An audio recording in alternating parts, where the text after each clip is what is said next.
Hello प्यारे बच्चों, मेरे चैनल में आप सभी का बहुत बहुत स्वागत है। तो बच्चों, इस वीडियो में हम कक्षा 8वीं की सामाजिक विज्ञान हमारे इतिहास भाग 1 की बुक है, जिसका चैप्टर 2 है। इसके क्वेश्चन आंसर चैप्टर 2, इसके क्वेश्चन आंसर चैप्टर 2 का नाम क्या है?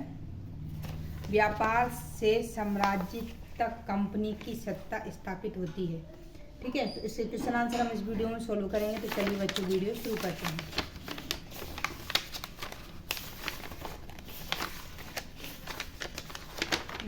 इसके प्रश्न उत्तर ये रहे। तो पहला प्रश्न इधर दिया हुआ है बच्चों, निम्नलिखित के जोड़े बनाए। तो यहाँ पे जोड़ी मिलानी है। ठीक है, दीवानी, दीवानी को हम मिलाएंगे बच्चों भू राजस्व वसूल करने का अधिकार। ठीक है, फिर है शेर ए मैसूर, शेर ए मैसूर किसे बोलते हैं? टीपू सुल्तान को।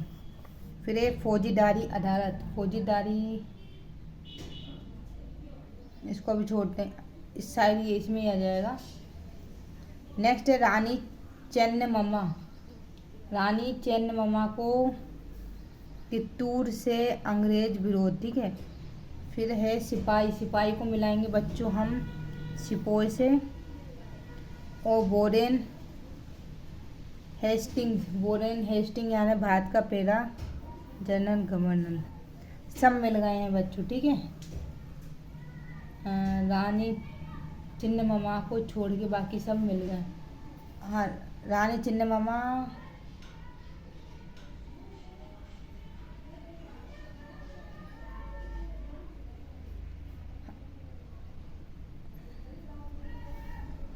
सॉरी बच्चों, इसमें मिस्टेक हो गई है। ये फौजीदारी अदालत से नहीं मिलाना है, ये हो जाएगा रानी चिन्नमना। ठीक है, इसको ये हो जाएगा, सिपाही का इससे मिला देंगे, ये इससे मिला देंगे, और ये इससे मिला देंगे, ये इससे मिला, ये छोड़ देंगे। ठीक है, इसका नहीं मिला, इसको हम छोड़ देंगे। अब प्रश्न क्रमांक 2 है, रिक्त स्थानों की पूर्ति कीजिए। पहला है बंगाल पर अंग्रेजों की जीत की जंग शुरू हुई थी। तो इसका उत्तर हो जाएगा बच्चों प्लासी में। ठीक है, प्लासी आ जाएगा, प्लासी।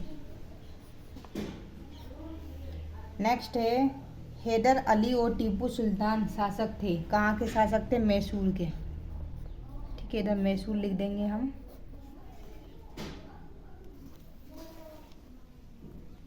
ग है डलहौजी ने कौन सा सिद्धांत मतलब विलय, इसमें आ जाएगा विलय सिद्धांत लागू किया। ठीक है, नेक्स्ट है मराठा रियासतों मुख्य रूप से भारत के किस भाग में थी? तो इसमें भर लेना बच्चों दक्षिण और पश्चिमी। ठीक, सही गलत बताना है इसमें। का मुगल साम्राज्य 18वीं सदी में मजबूत हो गया। तो ये हो जाएगा बच्चों गलत। English east India company Bharat के साथ व्यापार करने वाली एकमात्र यूरोपीय कंपनी थी। ये भी गलत हो जाएगा। ग है महाराणा रणजीत सिंह पंजाब के राजा थे। तो ये हो जाएगा बच्चों सही। घ है अंग्रेजों ने अपने कब्जे वाले इलाके में कोई शासकीय बदलाव नहीं किए। तो ये भी हो जाएगा बच्चों गलत। ठीक है, अब प्रश्न पर आते हैं हम, आइए विचार कीजिए। पहला प्रश्न है यूरोपीय व्यापारिक कंपनियां भारत की तरफ क्यों आकर्षित हो रही थी? ठीक है, इसका उत्तर है बच्चों यूरोपीय व्यापारिक कंपनियां भारत के साथ व्यापार में अपार संभावनाएं दिखती थी। मतलब उनको ऐसा लगता था कि हमारा भारत में व्यापार अच्छा चलेगा, है ना। यूरोप के बाज़ारों में भारतीय सूती कपड़े, मतलब जो यूरोप के जो वो बाज़ार थे वहाँ पे भारतीय, ये भारतीय इधर आ जाएगा, इसको कट कर देना। यूरोपों के बाज़ारों में भारतीय सूती कपड़े, रेशम, काली मिर्च, लौंग, इलायची, दालचीनी आदि की ज़बरदस्ती मांग थी। मतलब वहाँ पे लोग बहुत पसंद करते थे ये सब।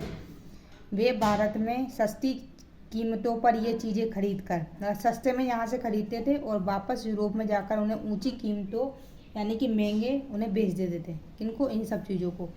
इसी व्यापारिक संभावना के कारण, इसे आप ऐसा भी लिख सकते हो व्यापारिक। ठीक है, ये कट कर देना। इसी व्यापारिक संभावना के कारण वे भारत की ओर आकर्षित हो रहे थे, क्योंकि उन्हें फायदा हो रहा था, है ना।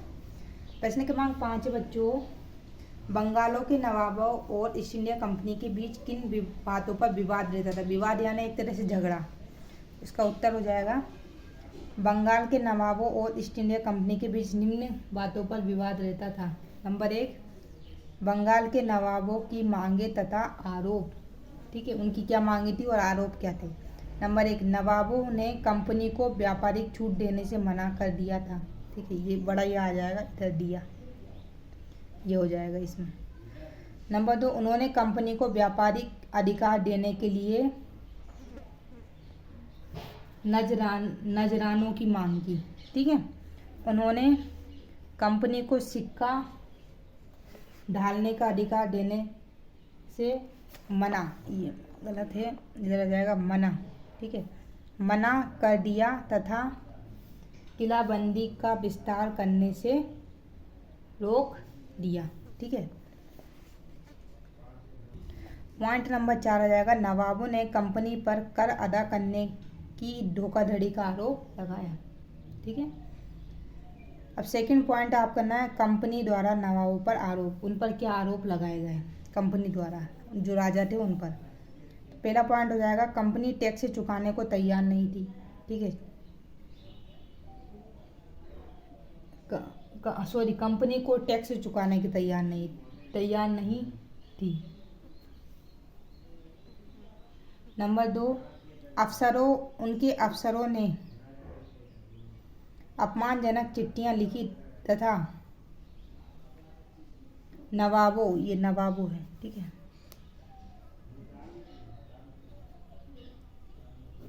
ये काट देना, तथा नवाबों और उनके अधिकारियों को अपमानित करने का प्रयास किया। नंबर 3 हो जाएगा, कंपनी को अत्यधिक चुंगी कर देना पड़ रहा था। नंबर 4, कंपनी व्यापार फैलाने के लिए अपनी आबादी बढ़ाना तथा गांव खरीदने तथा किलों का पुनर्निर्माण करना चाहती थी, है ना। अब प्रश्न क्रमांक 6 पर आते हैं हम। प्रश्न क्रमांक 6 बच्चों, दीवानी मिलने से ईस्ट इंडिया कंपनी को किस तरह का फायदा हुआ।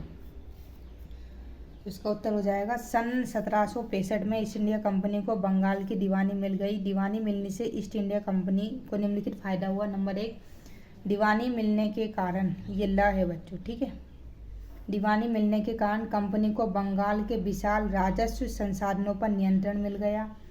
नंबर 2, भारत में चीज़ों को खरीदने के लिए कंपनी को अब ब्रिटेन से सोना चांदी नहीं मंगाना पड़ता था। पहले क्या करता था, सोना चांदी उनको मंगाना पड़ता था। नंबर 3, बंगाल से प्राप्त राजस्व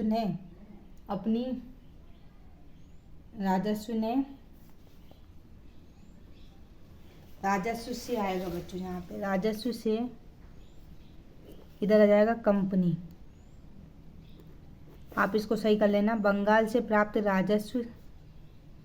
राजस्व से कंपनी अब भारत में सूती और रेशमी कपड़ा खरीद सकती थी, अपने फौजों को संभाल सकती थी और कलकत्ता के किले और दफ्तरों के निर्माण में लागत उठा सकती थी। इस तरह से आप इसका आंसर लिख लेना। प्रश्न क्रमांक 7 है, सब्सिडियरी लायंस सहायक संधि व्यवस्था की व्याख्या करें। तो इसका उत्तर है बच्चों, कंपनी द्वारा रियासतों पर नियंत्रण बढ़ाने के उद्देश्य से, रियासतें यानी कि बच्चों एक तरह से छोटे छोटे राज्य होते थे उनको ही बोलते थे। तो जो कंपनियां रहती थी वो उनको कंट्रोल में रखना चाहती थी, इन छोटे छोटे राज्यों को। तो वही हो गया, कंपनी द्वारा रियासतों पर नियंत्रण बढ़ाने के उद्देश्य से सब्सिडियरी एलायंस यानी सहायक संधि व्यवस्था लागू की गई। सहायक संधि व्यवस्था की प्रमुख शर्तें निम्न थी। क्या क्या शर्तें थी इसके लिए। नंबर 1, सहायक संधि व्यवस्था को अपनाने वाले भारतीय शासकों को, ठीक है, शासकों को यानी वहाँ के जो भारत के राजा हैं उनको अपने दरबार में एक अंग्रेज अधिकारी रखना होता था जो रेजिडेंट कहलाता था। मतलब उन्होंने नियम निकाल दिया कि इसके लिए आपको अपने मतलब जो राजा थे भारतीय, उनको क्या आपको अपने राज्य में और दरबार में आपको एक अंग्रेज अधिकारी रखना पड़ेगा, ठीक है। और उसको नाम उन्होंने रख दिया रेजिडेंट, ठीक है। क्या मतलब उसको रेजिडेंट मान लिया एक तरह से कहो तो। दूसरा है सहायक संधि व्यवस्था को अपनाने वाले भारतीय शासकों को अपनी स्वतंत्र सेनाएं रखने की इजाज़त नहीं थी। ना उनको जो उनकी स्वतंत्र सेनाएं थी वो भी इजाज़त नहीं दी अब उन्होंने। नंबर 3 हो जाएगा इन शासकों की सुरक्षा का भार कंपनी पर था। मतलब अब क्या होता था, जो राजा की सुरक्षा कौन करेगी, कंपनी करेगी, ठीक है। परंतु इनके लिए शासकों को शुल्क देना पड़ता था। अब उन्होंने ये नियम निकाल दिया कि आपकी हम सुरक्षा करेंगे राजाओं की, लेकिन इसके लिए आपको हमें फीस देनी पड़ेगी, पैसे देने पड़ेंगे। क्यों? क्योंकि हम आपकी सुरक्षा कर रहे हैं। नंबर 4, यदि भारतीय शासक समय पर शुल्क अदा नहीं कर पाते तो दंड के रूप में शुल्क के बराबर के राजस्व वाला क्षेत्र शासक से छीन लिया जाता था। फिर क्या होता था कि जैसे कि अगर मान लो उन्होंने बोला कि हम आपकी सुरक्षा करेंगे और आपको हमें शुल्क देना पड़ेगा, लेकिन वो जैसे मान लो राजा के पास शुल्क नहीं है या फिर वो शुल्क नहीं दे पा रहा है, तो क्या करते हैं, जितना उनका शुल्क बना है ना, मान लो जितने उनके पैसे बने हैं, तो उतने पैसे का उनसे ज़मीन हड़प लेते। मतलब एक तरह से उनके जो राज्य का जो भाग था क्षेत्र का, वो उनसे छीन लेते थे, ठीक है। प्रश्न क्रमांक 8 है बच्चों, कंपनी का शासन भारतीय राजाओं के शासन से किस प्रकार अलग था, ये बताना है। तो जो कंपनी ने शासन जमाना चालू कर दिया था वो किस तरह से राजाओं के शासन से अलग था। तो इसका उत्तर हो जाएगा बच्चों, कंपनी का शासन भारतीय राजाओं के शासन से भिन्न था, यानी कि अलग था।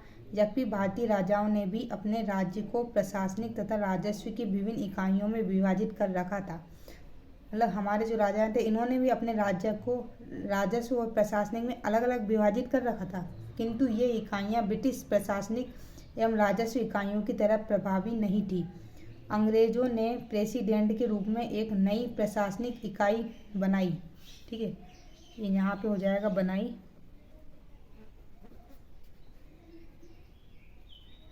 जिसका मुखिया मतलब एक प्रशासनिक इकाई बनाई अंग्रेजों ने, जिसका मुखिया जो होता था, मेन आदमी, वो गवर्नर होता था। इनसे भी ऊपर एक गवर्नर जनरल होता। अब गवर्नर से ऊपर जो पहले तो इकाई बनाई, फिर उसका मुखिया गवर्नर होता था, गवर्नर से ऊपर होता था जनरल, ठीक है, गवर्नर जनरल, ठीक है, होता था।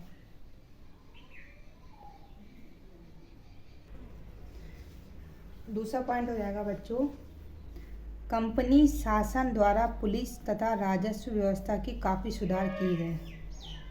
कंपनी, ठीक है, जो कंपनी थी, जो उनकी पुलिस थी, जो वहाँ की राजाओं की व्यवस्था थी, उसने काफ़ी सुधार किए।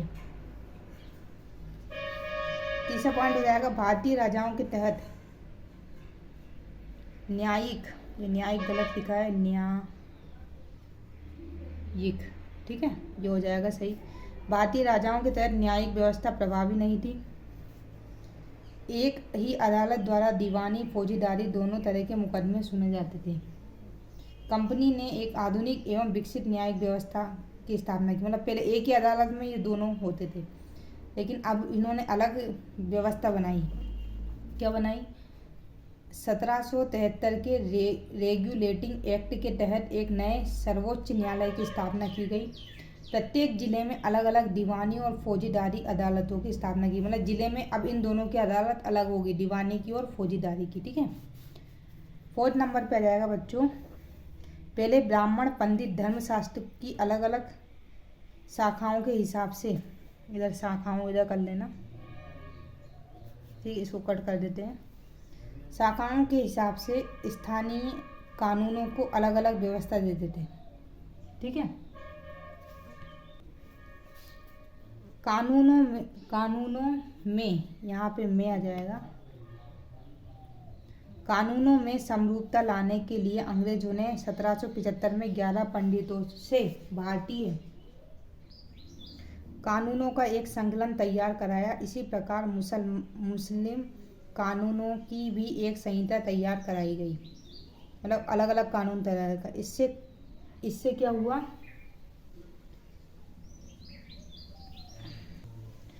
इससे कानूनों की व्याख्या में भिन्नता समाप्त हुई। मतलब जो उनमें अलग अलग कानून थे वो थोड़ी भिन्नताएं समाप्त हुई। नंबर 5 हो जाएगा कंपनी के शासन में प्रशासनिक समरूपता थी। कंपनी के शासन में प्रशासनिक समरूपता थी, मतलब सब जगह एक जैसे नियम होंगे। प्रश्न क्रमांक 9 है बच्चों, इसका आखिरी क्वेश्चन है। कंपनी की सेना की संरचना में आए बदलावों का वर्णन कीजिए।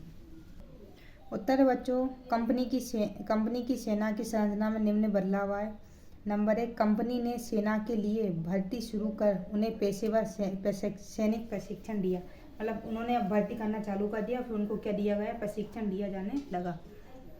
नंबर 2, युद्ध की तकनीकी बदलने के कारण सेना में घुड़सवार टुकड़ियों की आवश्यकता कम होती गई तथा पैदल टुकड़ियां महत्वपूर्ण होती गई।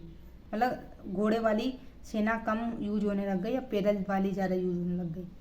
नंबर 3, सैनिकों को आधुनिक हथियारों जैसे तोड़ेदार बंदूक में चोक से लेस किया जाने लगा। मतलब अब उनको आधुनिक हथियार दिए जाने लगे। किनको? सैनिकों को, जिसे मस्केट बोलते हैं ये बंदूक को, ठीक है। सैनिकों को यूरोपीय ढंग का प्रशिक्षण, अभ्यास तथा अनुशासन सिखाया जाने लगा। अब जो यूरोप में जैसा उनको प्रशिक्षण दिया जाता है वैसा देने लग गए, उनको सिखाया जाने लग गया, अनुशासन भी सिखाया जाने लग गया। कंपनी पेशेवर सिपाहियों की सेना खड़ी करती जा रही थी, लेकिन इस चक्कर में कई बार जाति और समुदाय की भावनाओं को नज़रअंदाज कर जाते थे। ठीक है, तो इस तरह से बच्चों इसके प्रश्न उत्तर यही होते हैं समाप्त। उम्मीद करती हूँ मैं आपको मेरी वीडियो पसंद आई होगी। वीडियो थोड़ी सी भी अच्छी लगे तो लाइक जरूर करना, चैनल पर नया है तो प्लीज़ चैनल को सब्सक्राइब करना नहीं भूलना। मिलते हैं बच्चों नेक्स्ट वीडियो में, तब तक के लिए धन्यवाद।